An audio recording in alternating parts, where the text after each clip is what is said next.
¿Cómo nos formamos? ¿Se acuerdan les enseñaron eso de cómo se arman las proteínas y con los ribosomas y toda la tontera? ¿Ya?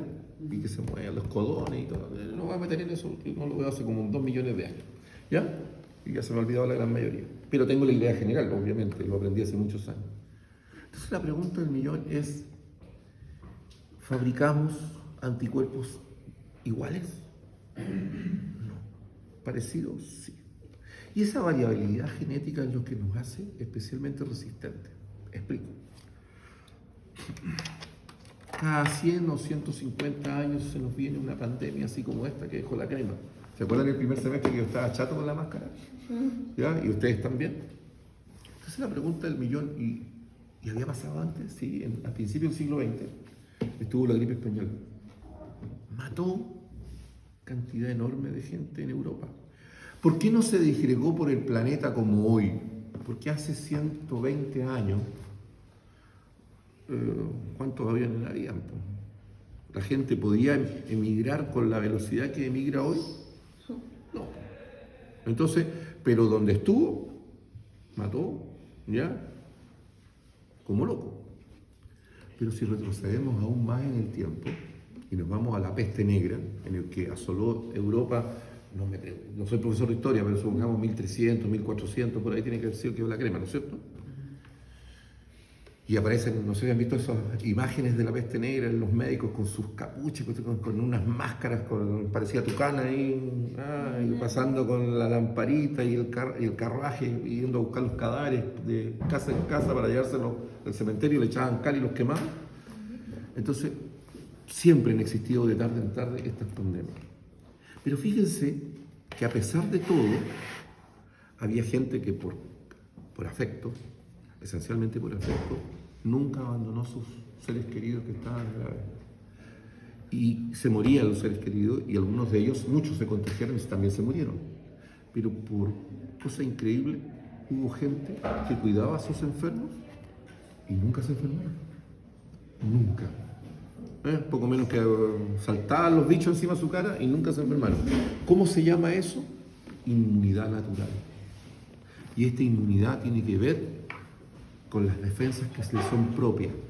Mis defensas que son propias no son iguales a la tuya, ni a la suya, ni a la de usted, ni a la de usted. Todos tenemos ciertas particularidades que nos hacen diferentes. Y esa diferencia es lo que nos ha protegido casi siempre. Por eso que la endogamia genera enfermedades graves. A ver, pensemos en una ameba de reproducción asexuada. Basta con que haya un bicho que sea capaz de matar a una de ellas, las puede matar a todas, porque todas son iguales. ¿Sí o no? Porque es por bipartición, todas son iguales, idénticamente, genéticamente. Nosotros no, tenemos pequeñas, sutiles variaciones, y eso es lo que nos hace más fuertes. Entonces, primera cosa, reproducción fundamental para perpetuar la especie. Que sea sexuada, variabilidad genética, nos hace más fuerte frente a las agresiones de nuestro entorno. ¿Estamos claros? Aclaramos ese punto que era vital. Hablamos de las estructuras del aparato reproductor. Como es natural, como es el único que va quedando.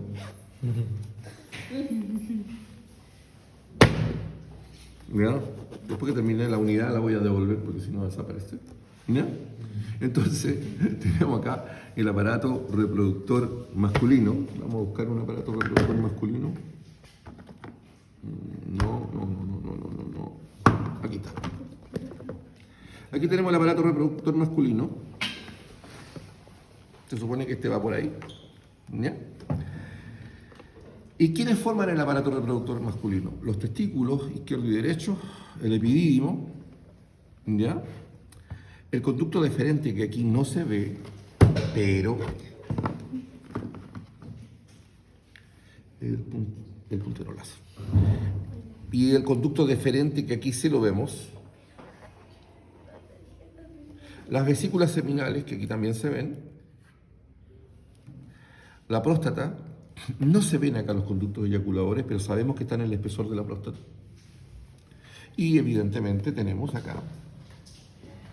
No es de acá, pero sirve igual. Quedó medio dislocado, pero no importa. Tenemos acá y la uretra masculina, que obviamente tenemos que consignar al pene. ¿Estamos? Le voy a dar las funciones de cada estructura, porque es vital conocer las funciones. Primero, tenemos las gónadas, que son los testículos. Es el órgano donde se producen las hormonas sexuales masculinas y donde se produce la gametogénesis, en este caso la espermatogénesis.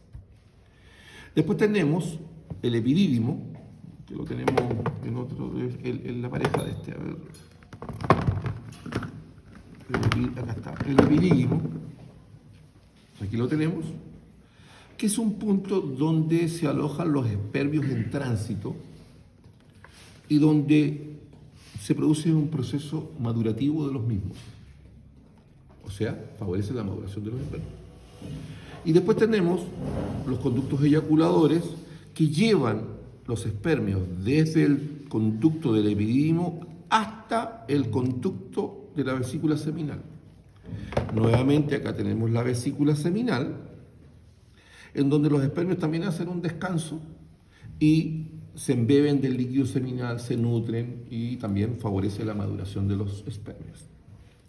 Después tenemos los conductos eyaculadores que van en el espesor de la próstata y lo que hacen es llevar los espermios más el líquido seminal a través de los conductos eyaculadores a la primera dilatación de la uretra prostática. Punto en el cual, ya al descender, se va sumando el licor prostático secretado por la próstata y más abajito, producto de la acción de las glándulas de Cooper, que aquí también se ven, porque las glándulas de Cooper también secretan un fluido que concurre a la maduración de los espermios y que están aquí, en la segunda dilatación de la uretra masculina. Y por último, por esta vía, por la uretra masculina, se llega al medio externo. Y por último tenemos el pene. ¿Cuál es el rol del pene? Es el órgano copulador en el macho. Usted no me puede decir que el pene es para hacer pipí, porque las mujeres no tienen pene y orinan igual. Entonces, el pene es el órgano copulador en el macho y por lo tanto, súper fácil. ¿Cuál es el rol de la vagina? Es el órgano copulador en la hembra. Aprovecho. ¿Ya? Por lo tanto, la vagina es el órgano copulador en la hembra. ¿Estamos claros? Ya. Eso con respecto a lo que vemos acá en el reproductor masculino. En el reproductor femenino, después voy a entrar al detalle. En el reproductor femenino, aquí tenemos la nave espacial que yo echaba la talla, ¿se acuerdan? Normalmente se enseña el ovario primero, por razones personales, así que el orden que yo lo doy es porque a mí me gusta enseñarlo así simplemente. Primero yo empiezo por el útero. El útero es el órgano gestacional en la hembra, es donde anida el nuevo ser y se desarrolla hasta que puede ser expulsado, en el proceso que ya conocemos como parto. ¿Cuál es la diferencia entre parto y alumbramiento? Porque son conceptos distintos. ¿Sabes la diferencia entre parto y alumbramiento? Cuando como que se ve la cabecita. No. El parto es cuando ya sale. No. El parto es cuando sale el bebé. Alumbramiento es cuando sale la placenta. Primero sale la guagua. ¿Sí? Alumbramiento es cuando se expulsa la placenta. Ahora ya no somos esquimales ni la mujer se come la placenta, pero la placenta viene después. ¿Ya? Ahora, entonces ese es el rol del útero. Los ovarios es donde se producen las hormonas femeninas, ¿ya? Los estrógenos, la progesterona y todo lo que es. Y no voy a hablar de la inhibina, esas tonteras que vimos en endocrino. ¿Ya? Y obviamente es donde se produce la gametogénesis, en este caso la ovogénesis. ¿Estamos? Después tenemos las trompas uterinas, que en mi época le llamaban trompas de falopio, pues las trompas uterinas, que es la encargada de llevar el óvulo, ovocito primario, ovocito secundario, óvulo fecundado. Recuerden que habitualmente es en la trompa uterina donde se produce la fecundación, no en el útero, generalmente es aquí. Y el óvulo fecundado migra hasta que llega al útero, donde finalmente anida. ¿Estamos? Y después tenemos, acá está el orden, ¿se acuerda? Recto, vagina, cuello de la vejiga que se continúa con la uretra femenina. Tenemos acá, obviamente, la vagina, que ya sabemos que es el órgano copulador en la hembra, y la vulva, que son los genitales externos. ¿Estamos? Eso es como para tener la idea general cuál es el rol que cumplen para cada aparato reproductor. Voy a partir por aparato reproductor masculino. Acá, y ahí tenemos un masculino, ese es femenino, y este es masculino. Como estamos masculinos, dejemos ahí y pongamos este acá. Si no entra a la fuerza, total no le duele. Ya, entonces, tenemos acá el aparato reproductor masculino. Y lo primero que tenemos que recordar acá son los testículos. Los testículos son dos, hay uno izquierdo y otro derecho, se encuentran ubicados en la bolsa escrotal. No olvidar que los testículos se desarrollan dentro de la pelvis menor. Cuando uno está desarrollándose, en el desarrollo embrionario y después cuando ya se es feto, los testículos que están dentro de la pelvis discurren a través de los conductos que existen para aquello y descienden en la bolsa escrotal. Cuando eso no sucede, ¿cómo se llamaba eso? Criptorquidia. Ahora, ¿por qué en un niño pequeño, si un testículo no le baja o los dos no le bajan, es importante operarlo? Porque si no lo hacen, es muy probable que ese joven se convierta en estéril. Porque recuerden que la espermatogénesis en el varón se hace a una temperatura menor, ¿ya?, que la que está dentro de la pelvis. Entonces se va a quedar estéril. Ya, entonces, el testículo tiene forma ovoidea, pesa 20 gramos, ¿lo recuerdan? Tiene un polo superior, polo anterosuperior, posterior inferior, cara lateral, cara medial, un borde anteroinferior y un borde posterior-superior, que se ve mejor del otro lado. ¿Sí? Ahora, la cara interna se relaciona con la cara interna de su equivalente contralateral. La cara lateral se relaciona con la cara interna del escroto, más otras vainas que voy a enseñar. El borde posterior superior se relaciona con el cuerpo del epidídimo, el polo superior con la cabeza, un poco con la cabeza del epidídimo, el polo posterior inferior con la cola del epidídimo. No olvidar que acá existe algo que se llama ligamento escrotal en el polo inferior. Ahora, el testículo aquí en el polo anterosuperior tiene una evaginación, se llama hidátide sesile.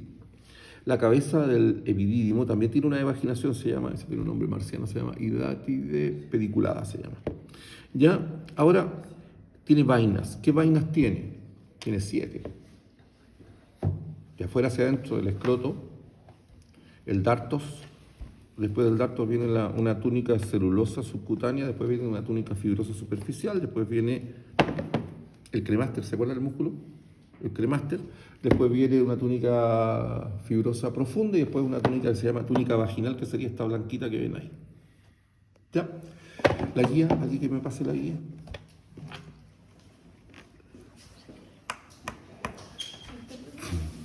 Esa, pero no está en colores. Ya no importa, ya va a ser ¿Cuál era el prejuicio. cremaster? ¿Ah? El cremaster. El cremaster es la malla que ve acá de color rojo. Ya lo vamos a hacer en blanco y negro nomás ya. No olvidar que el tejido conjuntivo se organiza formando la longinia, la cual a su vez también tabica el testículo formando los lobulillos testiculares. En cada lobulillo testicular, ¿cuántos tubos seminíferos hay? De 2 a 3. Y se unen formando algo que se llaman tubos rectos, y los tubos rectos terminan acá en el cuerpo de Haymond, que es una zona más espesa de albuginia. Y ahí forman una red que se llama rete testis, y salen de la rete testis, pero es lo que hay, ¿ya? Y sale de la rete testis a través de algo que se llaman conos eferentes, que son estos que terminan acá en el conducto del epidídimo. Ahora, no voy a hablar de las células de Leydig o de Sartori, porque eso lo vimos en endocrino, pero se lo podría preguntar. Sí, pues, sí, forma parte. En la prueba teórica se lo puedo preguntar. Acá en el práctico no. Ahora, el epidídimo. Usted puede ver que se fija el cuerpo en el borde posterior superior, la cabeza cerca del polo superior, antero superior, y la cola cerca del polo posterior inferior. Ahora, si yo lo abro, voy a ver que tiene el conducto del epidídimo. ¿Cuánto mide dicho conducto? 6 metros. Es lo que suele medir. Alguien ocioso que pescó, lo sacó. Sí, un ocioso lo hizo. ¿Ya? 6 metros lo que mide el conducto del epidídimo. Y fíjense que el epidídimo tiene forma prismática triangular. ¿Se acuerdan del Toblerone del chocolate que yo les dije? La diáfisis del húmero, la diáfisis de la tibia, todas esas tonterías. Ahora, todos apunten para allá. ¿Ven la carita feliz en la pizarra? Esa carita feliz todavía no. Pero ven el dibujo a la derecha. Ahí está el corte del testículo y pueden ver en rojo el epidídimo. ¿Ven que tiene 3 caras y 3 bordes? Entonces, el primer corchete arriba y afuera dice cara superior externa, ¿la ven? Después tiene una cara medial, ¿la ven? Es una M. Y abajo, la que se adosa al borde posterior superior del testículo dice cara inferior, dice una I. ¿Estamos? Entonces, esa es la forma que tiene el epidídimo. Cuando sale el conducto del epidídimo fuera del epidídimo, ¿ya? Cuando sale del epidídimo, por aquí, cambia de nombre y se llama conducto deferente. No diferente, deferente. ¿Cuánto mide? 45 centímetros de largo. Y tiene 4 porciones. Una que se llama epidídimo testicular, que sube adosada a la pared interna del epidídimo y al borde posterior superior del testículo. Volvamos a la imagen de allá. Apunten hacia allá. Ven que a los 2 testículos arriba, en el epidídimo, les puse un cilindro cortado de color negro. ¿Lo ven? Eso que están viendo ahí es la porción epidídimo testicular del epidídimo, que está justamente adosado a la cara interna del epidídimo y adosado al borde posterior superior del testículo. ¿Estamos claros? Esa porción se llama epidídimo testicular. ¿Se ve acá? No. ¿Lo puedo preguntar en el laboratorio? No. Pero en la cátedra, sí. La otra porción se llama funicular. Tampoco la puedo preguntar acá porque no se ve. Pero la que sí puedo ver es esta que está acá, en el conducto inguinal, y se llama porción inguinal. Y esta que está acá adentro se llama porción pélvica. También la puedo preguntar. Entonces puedo preguntar la pélvica y la inguinal.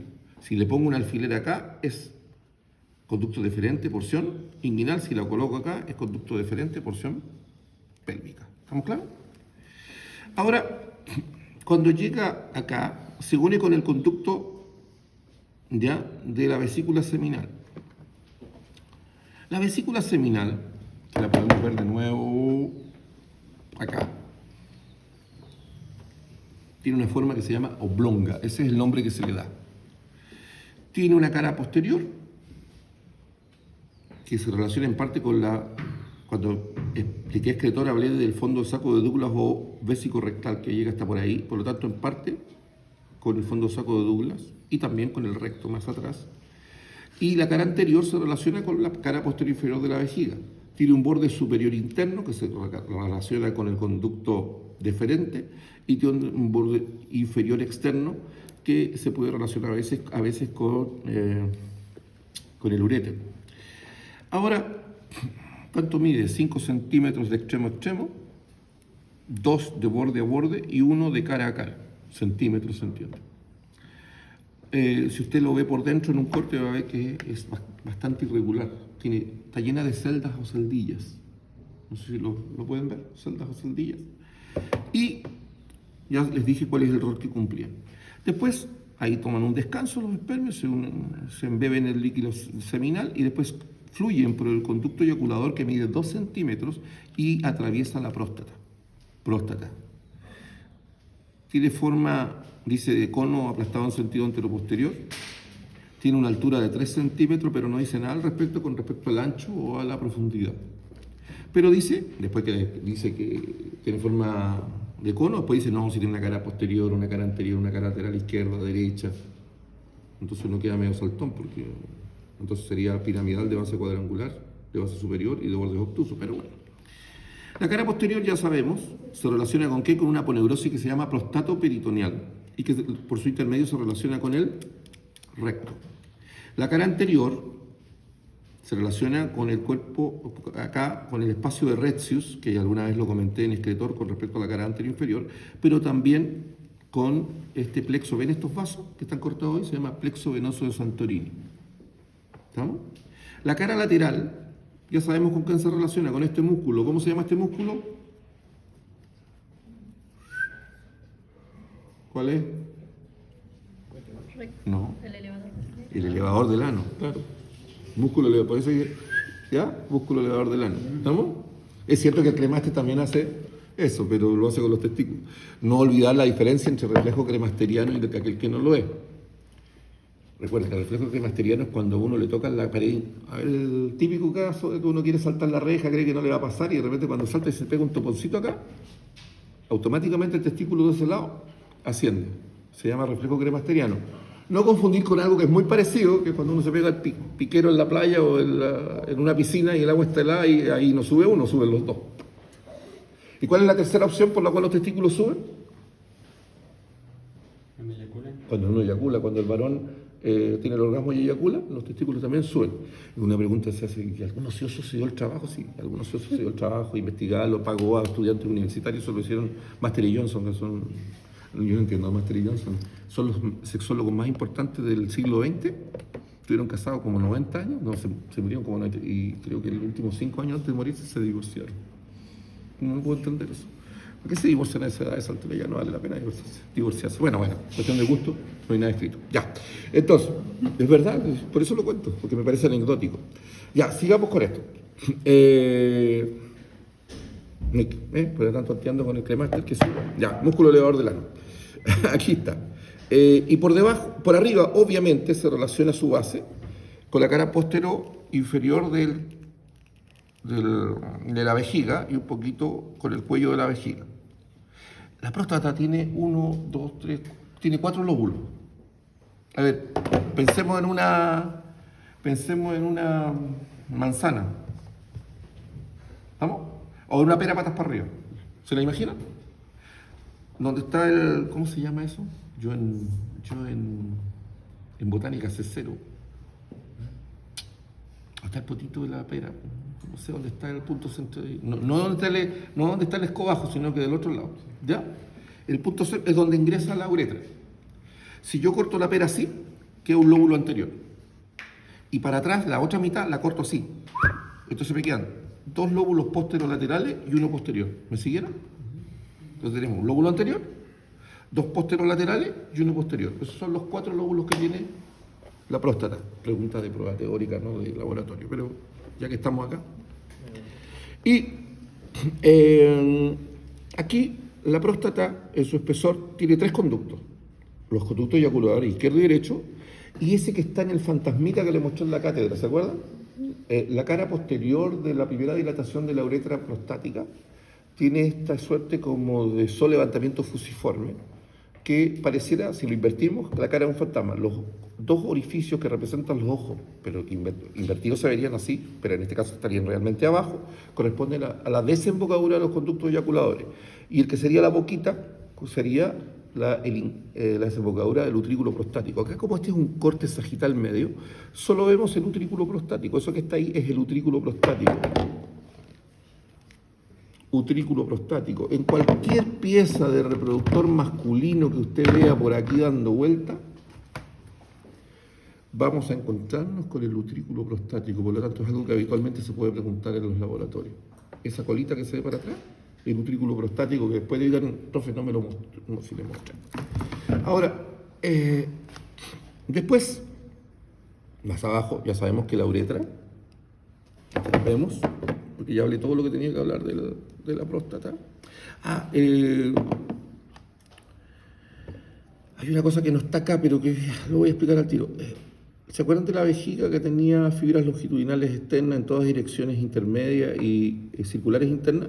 Pues la capa muscular que está por fuera, cuando llega acá, hace unos ligamentos que van hacia adelante, que no se ven en estas piezas, pero a lo mejor ahí buscando encuentro una. Se llaman ligamentos pubovesicales. Y más abajo podemos ver que la uretra tiene sus 3 dilataciones. Acá tenemos la glándula de Cooper. ¿Cuánto mide la uretra? 16 a 17 centímetros. ¿Ya? Eso es lo que mide. Y ojo, no está en erección, lo que pasa es que estamos considerando aquello que no se ve, que se introduce dentro del perineo. Ahora, tenemos las 3 dilataciones, ¿no es verdad? Dilatación prostática, la del bulbo del cuerpo esponjoso por los conductos de la glándula de Cooper, y tenemos la fosita navicular que está en el espesor del glande. Ahora tengo que hablar del pene. El pene es el órgano copulador en el macho, y como no voy a entrar en conflicto con nada, me voy a regir estrictamente por lo que dice un libro. Después usted tendrá sus opiniones personales. El libro dice que un pene flácido mide entre 10 a 11 centímetros por 9 centímetros de perimetría. Y dice también, el Rubier dice 15 o 16 de longitud en erección más unos 12 centímetros de perimetría. La pregunta del millón es... ¿No es cierto? Bueno, pero es lo que yo le voy a preguntar en una prueba. Y de eso se van a ceñir. ¿Estamos claros? Ahora, el pene tiene una raíz, un cuerpo.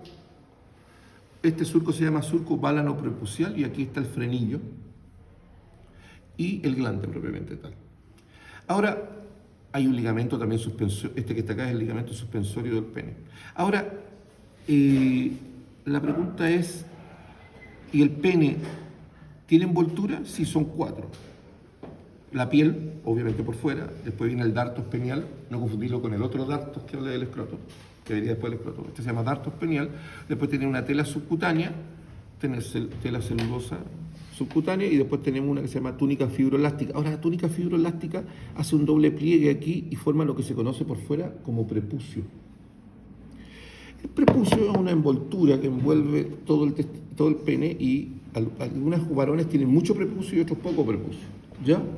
Y hay algunos que son judíos y le hicieron la circuncisión. Todos saben lo que es eso, ¿no es cierto? ¿Todos lo tienen claro? Ahora, a ver, ¿hay alguna mamaca? Ya. ¿Hija o hijo? Hijo, ya, perfecto, eso viene bien. En la mañana no, había niña, entonces tuvieron una hija. Entonces, pega, para todas aquellas que van a tener hijo. Hay niñitos que tienen mucho prepucio y es muy importante que el prepucio sea flexible y elástico. Entonces usted se va a la pega como mamá, pescar el prepucio y voy a hacerlo con lenguaje de calle para que quede claro, ¿ya? Tienen que correr el forrito para que el glande se exponga. Ni una arvejita, pero no se ve la cosita, ¿ya? ¿Ya? Para que se exponga el glande. ¿Por qué es importante hacerlo? Porque el prepucio a veces por adelante se estrangula y eso se llama una patología, se llama fimosis. Y cuando hay fimosis que está muy cerrada, genera un problema, ¿ya? El niñito cuando orina está igual que el Kiko. Sale la orina, se acumula, se infla todo el prepucio y sale un niñito chiquitito de orina para afuera. ¿Cuál es el problema? Ese glande se llena de bacterias, se inflama, expele mal olor. Entonces, en ese caso, hay que circuncidarlo. ¿Para qué vamos a llegar a eso si usted la peguita es simplemente moverle un poquito el prepucio y con eso se soluciona el problema? ¿Estamos claros? A no ser que usted sea judío y dice, vamos a hacer la circuncisión. ¿Ya? ¿Estamos claros? Ya. Ahora, eso en esencia con respecto al reproductor masculino, que no se les debe... Estoy pensando si algo se me quedó en el escritorio, no en el tintero. No. Vamos a hablar del aparato reproductor femenino. El aparato reproductor femenino, vamos a ver esto de acá. Acá tenemos el aparato reproductor femenino. Y yo bromeando decía que era una nave espacial, ¿se acuerdan? Esa. Y que no se me vaya a caer. Y teníamos acá el aparato reproductor femenino.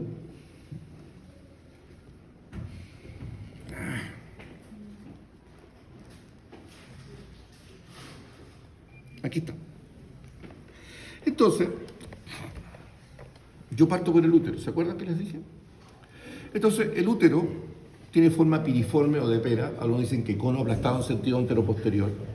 Tiene una cara posterior, tiene una cara anterior, tiene un borde lateral izquierdo, derecho, una base, 2 ángulos y un vértice. ¿Estamos? Ahora, entre el cuerpo y el vértice, o cuello uterino, hay un estrangulamiento que se llama istmo, que aquí no se nota bien. ¿Cuánto mide esto? 6 a 7 centímetros de base a cuello uterino y en sentido transverso a nivel de la base, 4 centímetros. Pero eso sería en el caso de usted no. ¿Quién es el que tenía huevo? Usted, ya no. Porque ella no es nulípara. Nulípara es aquella persona, una hembra que nunca ha tenido hijos. ¿Estamos claros? Y usted. ¿No? Porque si ya hubiese tenido hijos, primero, la base ya no sería recta, sino que tendría una pequeña guatita como ven acá, ya no mediría 4 centímetros, mediría 5. A ver, si este fuera el útero de una mujer, yo solo mirarla diría que esta persona sí tuvo ya una guagua. Porque si tú no hubiera tenido guagua, esto no sería bombado. ¿Ves que está bombado? Entonces significa que este útero es de una persona que ya tuvo bebé. Lo otro, la longitud ya no es de 6 a 7 centímetros, sino que es de 8. Ya dije que de 4 aumenta a 5. La cavidad interior, usted la ve acá adentro, acá no se ve bien, pero la cavidad interior tiene una zona triangular. Si le hicieran un corte frontal, veríamos que es triangular de base superior, mide 4,5 centímetros. En una nulípara, en una mujer que ya ha tenido bebés, me cuesta decir multípara porque implica que son más de uno. Hay algunas mujeres que solo han tenido un hijo en su vida. Bueno, pero aquella que ya ha tenido hijos ya no mide 4,5, mide 6,5 centímetros. ¿Ya? Lo otro. Les dije que entre el cuerpo y el cuello uterino hay un estrangulamiento que se llama istmo. ¿Con quién se relaciona ahora la cara posterior superior? Con el peritoneo, y por su intermedio, ¿con quién? Con las asas intestinales y el colon iliopélvico. La cara anterior, a través del fondo de saco vesicuterino, con la cara posterior superior de la vejiga femenina. La base, también con las asas intestinales y el colon iliopélvico. Y acá a nivel del cuello, el cuello uterino se introduce en el extremo superior de la vagina. Y hay una porción del cuello uterino que es extravaginal, justo en el punto de intervención acá, y otro que es intravaginal. La que es intravaginal se llama hocico de Tenca. Ahora, el cuello uterino, a través de los fondos de saco de la vagina, se relaciona por atrás con este fondo de saco que se llama fondo de saco vaginorrectal o fondo de saco de Douglas, que relaciona al cuello uterino a través del extremo superior de la vagina. ¿Con quién? Con el recto. Por delante, con el borde posterior de la vejiga femenina. Y por los lados, los bordes laterales, usted ya sabe, los bordes laterales se relacionan ¿con quién? Con los ligamentos anchos. Y el útero tiene 3 tipos de ligamentos. ¿Cuáles son los ligamentos? Ligamentos redondos, ligamentos anchos y los ligamentos uterosacros. Aquí los podemos ver. Esto que usted ve ahí, S con S, S, S y S, son los ligamentos redondos que van desde los ángulos laterales del útero, salen por el conducto inguinal y ¿dónde rematan? En el monte de Venus y en los labios mayores. ¿Todos saben lo que es el monte de Venus? ¿Todos lo tienen claro? ¿Usted no? Es por delante de la sínfisis púbica, hay un colchoncito de grasa que tienen las mujeres, donde está el vello púbico de la hembra. Esa es la zona que se llama monte de Venus. Ya. Después tenemos los ligamentos anchos, que son estos que están aquí, ahí y ahí. Los ligamentos anchos que van desde los bordes laterales del útero hacia las paredes internas de la excavación pélvica de la pelvis menor. Y después tenemos los úteros sacros, no sé si los ven. ¿Ven ese pliegue que está ahí? ¿Ve ese pliegue que está ahí? ¿Usted ve ese pliegue que está ahí? Los ligamentos úteros sacros. Los úteros sacros nacen de la cara posterior del útero, por debajo del istmo, le pegan un abrazo al recto, le dicen hola compadre y le hacen cosquillita a la guata al sacro. No, se fijan en la cara anterior del sacro. ¿Estamos claros? Para que no los olviden. Ahora, los del año pasado, los ligamentos tienen que haberse los pasados, por lo menos. Sí. Ya, y después tenemos al ovario, al nunca bien ponderado. También puedo hablar de las capas del útero, eso lo de la cátedra. Los ovarios son 2, hay uno izquierdo y otro derecho. ¿Cuánto pesaban? De endocrino, ¿cuánto? No, 11 gramos, o sea, 5,5 gramos cada uno. ¿Se acuerdan? Y tiene forma ovoide también, tiene un polo superior, un polo inferior, un borde anterior, un borde posterior, una cara interna y otra cara externa. Miden 4 a 5 centímetros de polo a polo. ¿Y cuánto medía? 2,5 y 1,5, eran las otras dimensiones. Del borde anterior se relaciona ¿con qué? A través de los ligamentos anchos con algo que se llama mesoovario, que es la hoja posterior del ligamento ancho que hace una evaginación hacia el borde anterior del ovario. ¿Y dónde están? En el nicho ovárico, que es un nicho que le hace la cara interna de la excavación pélvica de la pelvis menor hacia los lados. ¿Con qué se relacionaba por delante? Con el mesovario. ¿Con quién por detrás? Con los uréteres, ¿se acuerdan? Por fuera con la cara interna de la excavación pélvica y por dentro con el pabellón. Ahora, ¿el ovario tiene ligamentos? Sí. ¿Cuáles son? Son 3 también. Suspensorio del ovario, útero ovárico y tubo ovárico. ¿Le enseñaron el mesosalpinx o no? No me acuerdo. Yo sí. No. Entonces, acá solo, para suerte de ustedes solo se ve uno. ¿Lo ven? Ese que está ahí. Ese que estoy, lo voy a marcar así mejor para que se vea mejor. Ese que está ahí es el útero ovárico. Se ve solo uno. Significa que en el práctico solo les puedo preguntar por este de los 3, porque los otros 2 no se ven. A no ser que me ponga a ensuciar los otros. ¿Ya? ¿Ese nomás? Ya. Este es el ligamento útero ovárico porque va desde el ángulo lateral del útero. ¿Está ahí justo donde puso el lapicero? Sí. ¿O está por debajo? Esa estructura es. Ah, ya todo eso. Todo eso, porque este es el ancho. Todo eso es. Todo eso es. Que va desde el ángulo del útero hasta el polo inferior del ovario. Útero ovárico. Hay otro que se llama suspensorio, que está arriba, que aquí no se ve, y hay otro que se llama tubo ovárico, que va desde las trompas al ovario. Pero eso no se ve. Ahora, trompas de falopio, que ahora le llaman trompas uterinas. Miden 14 centímetros de largo. Y tiene 4 porciones. Intersticial, que es la que está en el espesor de la pared del ángulo. Esta zona que está como flotando entre el útero y el ovario, que se llama, tiene un nombre pituco, se llama istmo de Barcow. Como barco, pero con K y termina con doble. Barcow, con W. ¿Ya? Istmo de Barcow. Esta mide 0,5, la otra mide 3 a 4. El que discurre por el borde anterior del ovario se llama ampolla y mide 7 centímetros. Y esta roja, que es el pabellón y que se distribuye de manera como una campana que rodea la cara interna, se llama pabellón. Y ese mide 1 a 3 centímetros. Recuerden que aquí es donde se produce la fecundación, ahí es donde nosotros partimos. No me acuerdo de nada, pero... El ovario y el pabellón no están conectados. No, sería como la papila de la pirámide de Malpighi introduciéndose dentro del cáliz menor. Están unidos, pero no están fusionados, no son una sola estructura. Claro, yo ¿Estamos? sabía que habían casos como los embarazos. Lo que pasa es que hay un embarazo que se llama ectópico, que se llama embarazo tuvárico, y que a veces la fecundación siempre se produce en la trompa uterina. Lo que pasa es que a veces, por muy mala suerte, anidan en la trompa.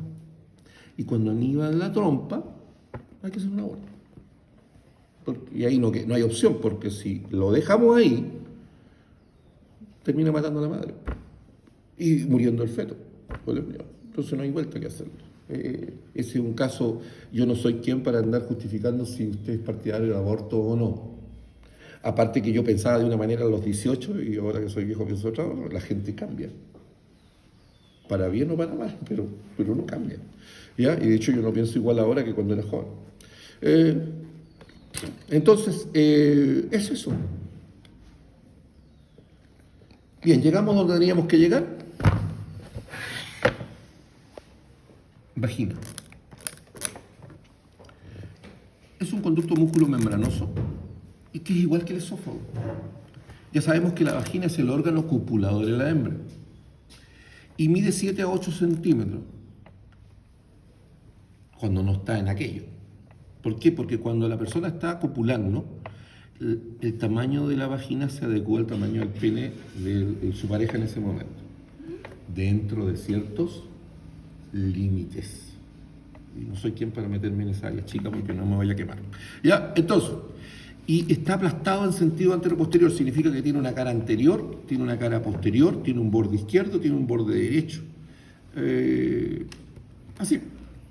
Una cara anterior, una cara posterior. Un borde izquierdo, un borde derecho, un extremo inferior y un extremo superior. Ahora, antes que se me olvide, ustedes ven que entre la vagina y el útero está así como flexionado y doblado, se llama anteflexión y anteversión. Este ángulo es de 100 a 120 grados. De 100 a 120. Claro, y este ángulo que forma la vagina con respecto al plano horizontal, a ver, si usted se fija, esto no está perpendicular, está así, ¿lo ves? Ese ángulo es de 60 a 70 grados con respecto a la horizontal. Y aquí, ¿por qué lo explico? Porque, a ver, yo estoy seguro que en esta etapa de su vida que usted es joven y está estudiando y todavía tiene muchas metas por cumplir y desea cumplirlas, no está dentro de sus objetivos tener guagua, a no ser que sea un gol de media cancha, pero se entiende, ¿no es cierto? Entonces, pero yo estoy cierto que en algún momento de su vida es probable que usted sí desee tener un hijo, porque eso puede pasar. Dicen que hay un momento para cada cosa. Entonces, evidentemente, si usted tiene relaciones sexuales con su pareja, si usted toma píldora anticonceptiva, o se pone la inyección, o tiene otro método de anticonceptivo, y evidentemente después usted se para, se ducha y punto. Pero a la naturaleza no le interesa si usted quiere o no quiere quedar embarazada, ¿no es cierto? ¿Cuál es el propósito de la naturaleza? Que usted se reproduzca, y chao. ¿Ya? Es como la grasa que yo les comentaba, que acumulamos grasa, a pesar que tenemos, supongamos que el plato de comida asegurado todos los días. Entonces, ¿por qué este ángulo de 60-70 grados acá? Si usted se fija, el extremo superior de la vagina tiene este fondo de saco, ¿lo ven? Se llama fondo de saco posterior de la vagina. Acá hay un fondo de saco anterior, hay un fondo de saco izquierdo y otro derecho, ¿lo ven? Pero si usted se fija, el fondo de saco posterior es el más grande. ¿Lo ven? Compárenlo, este fondo de saco posterior es más grande que el anterior.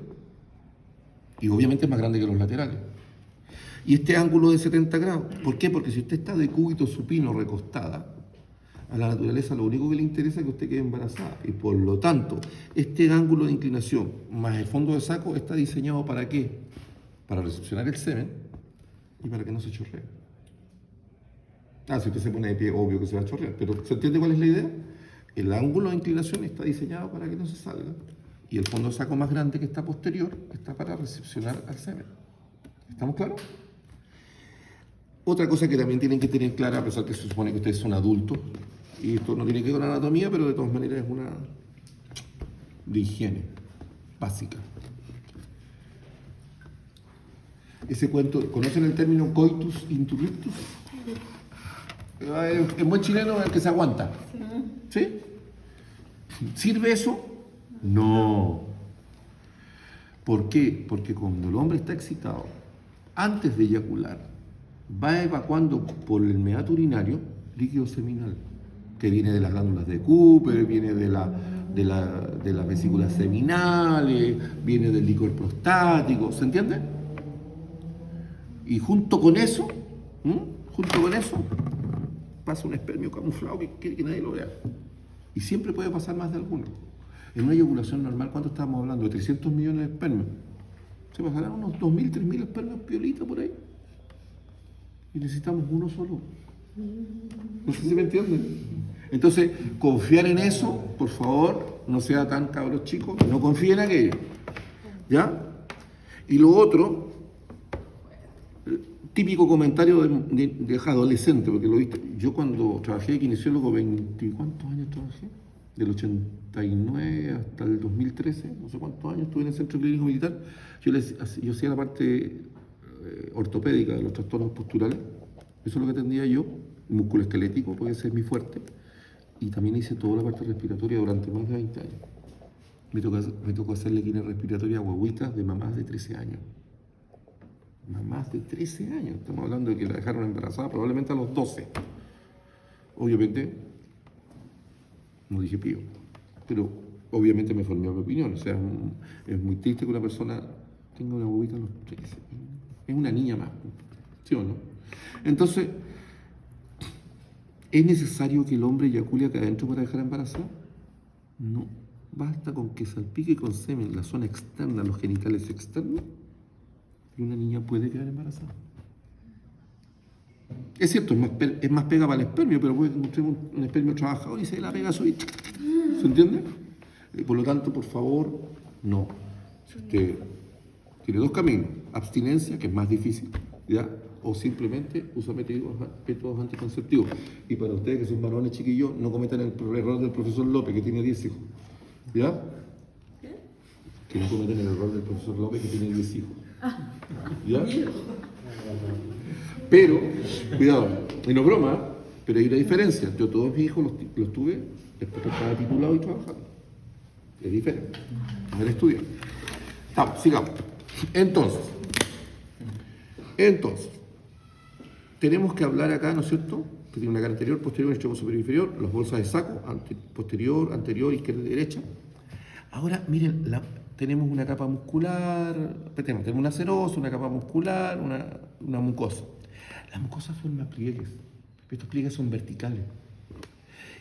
Y por abajo se abren. ¿Se acuerdan de la línea áspera que hacia distal se bifurcaba? ¿Se acuerdan de eso o no? O ya están perdidos en el tiempo y en el espacio. La línea áspera en el borde posterior de la diáfisis del fémur, ¿se acuerdan de eso? Que hacia distal se bifurcaba y hacia proximal se trifurcaba. Bueno, hay una columna central de la pared anterior de la vagina. Hacia distal se bifurca y hacia proximal también lo hace, se bifurca. En esa bifurcación hacia distal acá está el tubérculo vaginal, que en sexología a eso se enseñaba como el punto G. No sé si alguna vez lo escucharon. El punto G. Por ahí. Para aquí. Lo que pasa es que tendría que hablar de otras cosas y estoy en anatomía. Tubérculo vaginal, punto. ¿Ya? No me voy a meter en la otra cosa. Y por arriba, la bifurcación genera una superficie triangular de base superior que se llama triángulo de Paulik. P-A-W-L-I-K. Y ese triángulo de Paulik se relaciona ¿con quién? Con el trígono de Leto de la cara posterior inferior de la vejiga. Por atrás, y casi llegando a la boca de entrada de la vagina, cubriendo todo el trayecto, acá hay una membrana que antes tenía mucha importancia y ahora no la tiene. ¿Cómo se llamaba esa membrana?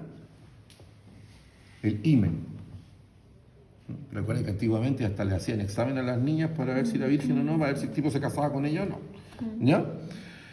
Obviamente el himen es perforado siempre y puede ser circular, semilunar, labiado. Eso, cada persona es única. Cuando la niña tiene su primera relación sexual, el himen se daña, como es natural. Lo que queda tiene nombre, se llaman carúnculas himenales. Pero cuando la niña tiene un bebé, el himen queda peor de deteriorado. Y eso se llama carúnculas mirtiformes. Estas son preguntas de prueba de cátedra. ¿Ya? Genitales externos. Y aquí echo de menos esta pieza que desapareció. Los genitales externos femeninos en realidad es un surco anteroposterior limitado por dos pliegues de aspecto mucoso. El primer pliegue, el externo, se llaman labios mayores, el más interno se llaman labios menores, ¿no es cierto? Los labios mayores, pensemos que cuelga así. ¿Ya? Es para entenderlo. Significa que tiene, supongamos que fuera este, tiene una cara interna, tiene una cara externa, tiene un extremo anterior, tiene un extremo posterior, tiene un borde colgante libre y un borde adherente que se fija al suelo pélvico, al perineo. La cara externa es piel cubierto de vellosidades, ¿ya? Y la cara interna tiene aspecto mucoso, sin ser mucosa en sí misma, pero parece mucosa. ¿Cuánto mide esto? 9 centímetros por 1,5 a 2 centímetros, desde borde a borde, aunque el borde superior sabemos que no es real. El extremo posterior se une con el extremo posterior del labio del otro lado y se llama comisura de los labios mayores, aquí. ¿Y por delante dónde termina? En el monte de Venus. Los labios menores, que son los que usted está viendo acá, tienen la misma estructura, vale decir así. Tiene una cara externa, una cara interna, un borde libre, un borde adherente, un extremo anterior y un extremo posterior. Los dos son de apariencia mucosa. El borde libre puede ser lineal, como lo ven acá, pero algunas mujeres tienen el borde libre dentado. ¿Eso es anormal? No. Cada persona es única. Algunos lo tienen dentado, otros no. Y si bien es cierto, se supone que mide 3 centímetros de extremo a extremo y 1 de altura, no es inusual encontrar que algunas mujeres tienen los labios menores más largos que los labios mayores. ¿Y eso es anormal? No. Es totalmente normal. Aunque algunas mujeres se achunchan, se incomodan. Pero usted nació así, quede mirando a su mamá, porque es herencia. ¿Ya? Ahora, ¿se acuerda que los labios mayores por atrás se formaban las comisuras posterior de los labios mayores? En los labios menores no se llaman comisuras, se llaman horquilla de los labios menores. Es la misma cuestión, pero le pusieron su nombre. Horquilla de los labios menores. Los labios mayores, comisura posterior de los labios mayores. Pero el extremo anterior de los labios menores tienen dos pliegues, ¿lo ven? Acá hay uno y aquí está el otro. Por delante son dos. El anterior forma con el equivalente contralateral algo que se conoce como capuchón del clítoris, que es este que está aquí. Si yo le pongo un alfiler marcando acá, es el capuchón del clítoris. Si yo lo coloco marcando aquí, es el frenillo del glande clitoridio. Es el frenillo del glande clitoridio. ¿Estamos claros? Aparato eréctil, bueno, más adentro obviamente voy a ver. Me gusta porque el Rubier dice, a 23 milímetros por detrás del glande clitoridio vamos a encontrar el meato urinario de la mujer. ¿Cómo diablo va a ser a 23? ¿Será a 23, a 28, a 12? No sé, porque cada persona es única. Inmediatamente por detrás, obviamente, del glande clitoridio está el meato urinario. Y por detrás del meato urinario está el agujero de entrada de la vagina. ¿Estamos? La medida acá me parece irrelevante. Aparato eréctil. Algo que no dije, el aparato reproductor masculino. Miren para allá, a la imagen. ¿Ven la cara del marciano? ¿Sí? ¿Le ven los ojos rojos? Y la boca es más oscura, creo que la hice azul. Pero no se fijen en el marciano, fíjense en el pobrecito que está al lado, que dice AP, ¿lo ven? Cuando el pene está flácido y por lo tanto cuelga y pende hacia el suelo, supongamos que fulano está desnudo sin nada de ropa. Por lo tanto, es un cilindroideo y aplastado en sentido anteroposterior, por lo tanto tiene una cara anterior, otra posterior y dos bordes izquierdo y derecho que son obtusos. ¿Lo ven? Pero cuando el pene está en erección, ya no está apuntando hacia el suelo, se supone que apunta para adelante o hacia adelante, arriba, abajo, izquierda, derecha, no, para la punta para abajo, ¿no es cierto? Entonces, en ese caso, cambia su forma y se pone en una forma que se llama prismática triangular, vale decir, tiene tres caras y tres bordes, igual que la diáfisis de un hueso largo. Tiene una cara superior, por eso puse la S, un borde inferior y una cara lateral izquierda y otra derecha, ¿lo ven? Esa es la forma que tiene el pene en erección, en el corpo. Ahora, ¿tiene aparato eréctil? Sí. ¿Cuál es el aparato eréctil? Ya se me olvidó decirlo, ya es más que me acordé. El aparato eréctil ya lo vimos. Los cuerpos cavernosos que están acá, el cuerpo esponjoso que está acá y el glande. Los cuerpos cavernosos que son dos, izquierdo y derecho, y el cuerpo esponjoso que es uno solo más el glande. Por eso que allá en rojo vemos los cuerpos cavernosos, son dos de color rojo, y el cuerpo esponjoso que es uno de color azul. ¿Lo ven? Y en el centro, lo que sería la boca del marciano, sería la uretra masculina. ¿Estamos? En el caso de la hembra, también tiene aparato eréctil. Ojo, en el varón, el cuerpo esponjoso no tiene comunicaciones con el cuerpo cavernoso. Pero en la hembra, todos los aparatos eréctiles están comunicados. ¿Estamos? Entonces, tenemos... ¿Ven esto? Ese es el glande clitoridio, esta es la rodilla del clítoris, y acá empieza el cuello, el cuerpo, el cuello y el cuerpo. Y parece que se extingue ahí. No, este es el cuerpo cavernoso, pero se divide en dos. Uno se va para allá y el otro para acá, y sigue en el borde inferior de la rama isquiopubiana, igual que pasa en el varón, con el cuerpo cavernoso. Por lo tanto, no es que sea corto, simplemente se salió del plano del corte. ¿Estamos? A diferencia del hombre que tiene un cuerpo esponjoso único, donde está la boca del marciano, que usted está viendo allá, en la mujer el cuerpo esponjoso son dos. Está dividido en dos. ¿Y dónde están? Están rodeando la boca de entrada de la vagina. Están rodeando la boca de entrada de la vagina. Están más o menos a nivel de la base de los labios menores, rodeando la boca de entrada de la vagina. Lo otro, en la pieza que ya no está, que se